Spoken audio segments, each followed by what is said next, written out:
हमारा question number 1 में दिया हुआ है कि निम्न द्विघात समीकरणों के मूलों की प्रकृति ज्ञात कीजिए।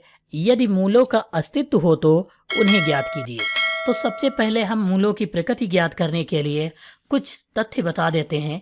हमको सबसे पहले जो है फार्मूला लगाना है कि d बराबर b² माइनस 4ac वाला। अब एक चीज़ यहाँ पर समझ लीजिए, अगर मूल जो है माइनस में आते हैं यानी कि यहाँ पर जो वैल्यू होगी, देखो अगर वैल्यू इसकी वैल्यू कितनी आ जाए, माइनस में आ जाए, तो हमारा मूल जो होंगे उनकी हम प्रकृति क्या लिखेंगे कि मूल जो है वास्तविक नहीं होंगे। तो हम क्या लिखेंगे, मूल वास्तविक नहीं होंगे अगर वैल्यू माइनस में आती है तब ये लिखेंगे।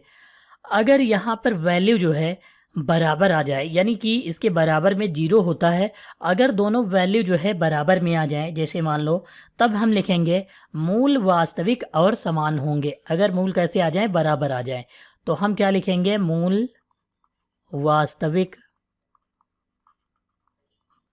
और कैसे होंगे, समान होंगे, यानी वैल्यू जो होगी वो दोनों की सेम होगी।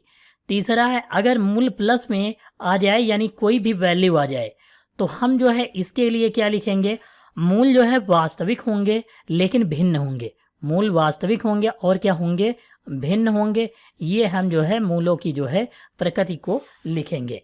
अब हम इस सवाल को जो है सबसे पहले सॉल्व करते हैं। इसको सॉल्व करने के लिए हम यहाँ पर जो है सबसे पहले तुलना करवाएंगे ax² plus bx plus c बराबर 0 से। तो यहाँ पर देखो a है, यहाँ पर 2 है, यानी a की वैल्यू जो है 2 हो जाएगी, ये b की वैल्यू माइनस की 3 हो जाएगी, इसे हम जो है लिख लेंगे, और c की वैल्यू जो है कितनी हो जाएगी, 5 हो जाएगी। इतना जो है लिख लिया जाएगा।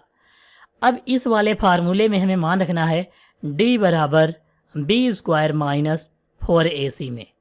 तो यहाँ पर b² यानी माइनस का 3 लिखेंगे और इसका स्क्वायर करेंगे, फिर -4 गुणे a की वैल्यू 2 और c की वैल्यू 5 रखेंगे। तो 3 का स्क्वायर 3 तिया 9 होता है, माइनस 4 दूनी 8, 8 पंचे 40 होता है। ये वैल्यू आ गई। तो 9 जो है 40 से घटाएंगे तो कितना बच जाएगा, 31, वो भी माइनस का बच जाएगा। अब यहाँ पर वैल्यू देखो माइनस की आ रही है, इसलिए हम लिख सकते हैं मूल वास्तविक नहीं होंगे। तो हमारा यहाँ पर जो है क्या लिखेंगे, मूल वास्तविक नहीं होंगे, ये जो है हम लिख सकते हैं।